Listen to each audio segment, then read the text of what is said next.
Class देखो 10th question करते हैं 12.3 का। The area of an equatorial triangle ABC is this.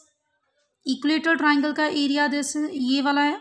इस इक्वेटोरियल ट्राइंगल का एरिया गिवन है with each vertex of the triangle as centre. हर वर्टेक्स उस सर्कल का सेंटर है, मतलब इक्वेटोरियल ट्राइंगल है तो 60 डिग्री एंगल हर एक जगह पे बनेगा, ठीक है। और इस ट्राइंगल का एरिया भी हमें दिया हुआ है। अब वो बोल रही हैं कि जो सर्कल का रेडियस है वो किसके इक्वल है, उस ट्राइंगल की साइड की हाफ के इक्वल। अगर हम इसका रेडियस देखें और उस ट्राइंगल की साइड का हाफ देखें तो वो उसका रेडियस बन रहा है।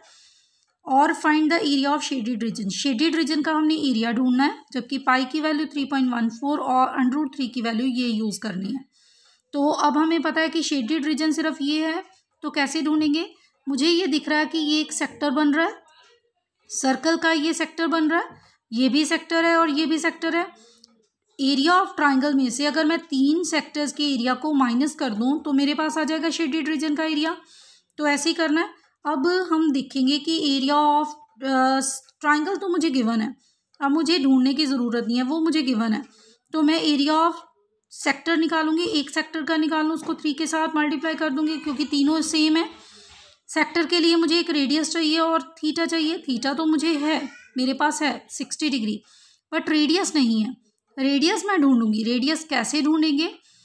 रेडियस के लिए मेरे पास सिर्फ एक ही यहाँ पे वे है। कौन सा है, मेरे पास एरिया ऑफ ट्राइंगल मुझे दिया हुआ है कि ये गिवन है, तो एरिया ऑफ ट्राइंगल का फॉर्मूला यूज़ करके वहाँ से ट्राइंगल की साइड निकाल लें। अगर मेरे पास साइड आ जाए तो मैं उसका हाफ कर दूंगी, वो मेरे पास रेडियस ऑफ सेक्टर या सर्कल आ जाएगा, ठीक है। तो करते हैं इसे स्टार्ट। कैसे करेंगे देखो।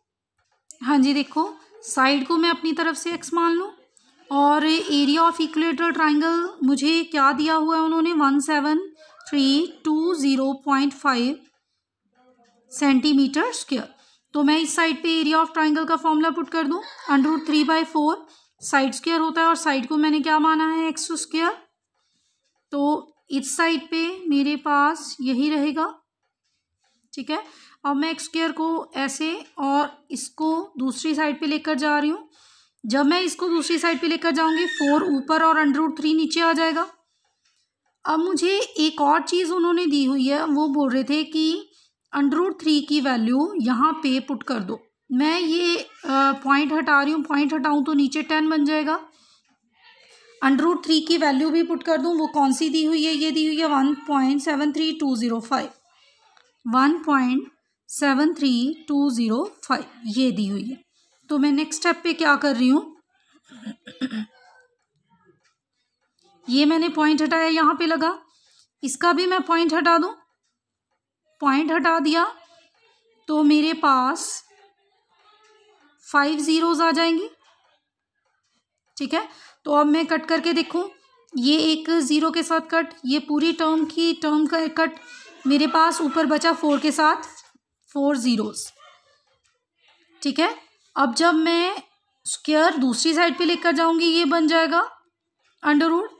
तो साइड ऑफ इक्वेटोरियल ट्राइंगल मेरे पास क्या आ जाएगा, 4 में से 2 बाहर आएगा, इन 2 zeros में से एक 0 बाहर, इन 2 zeros में से एक 2 0 बाहर। 200 जो है वो सेंटीमीटर साइड आ गई। Therefore side of equatorial triangle equals to 200 centimetre.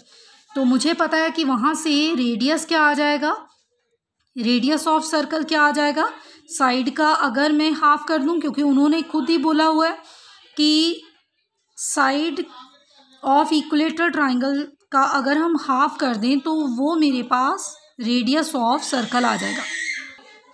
अब मेरे पास एरिया ऑफ 3 सेक्टर्स क्या आ जाएगा, 3 इंटू एरिया का फॉर्मूला, सेक्टर का फॉर्मूला एरिया का ये होता है।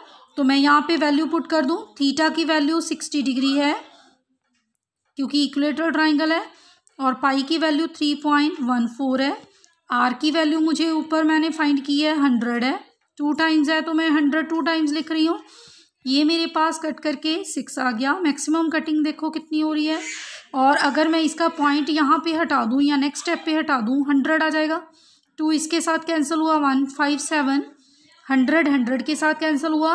तो मेरे पास अब सिर्फ बचा है area of 3 sectors 15700 centimetre square.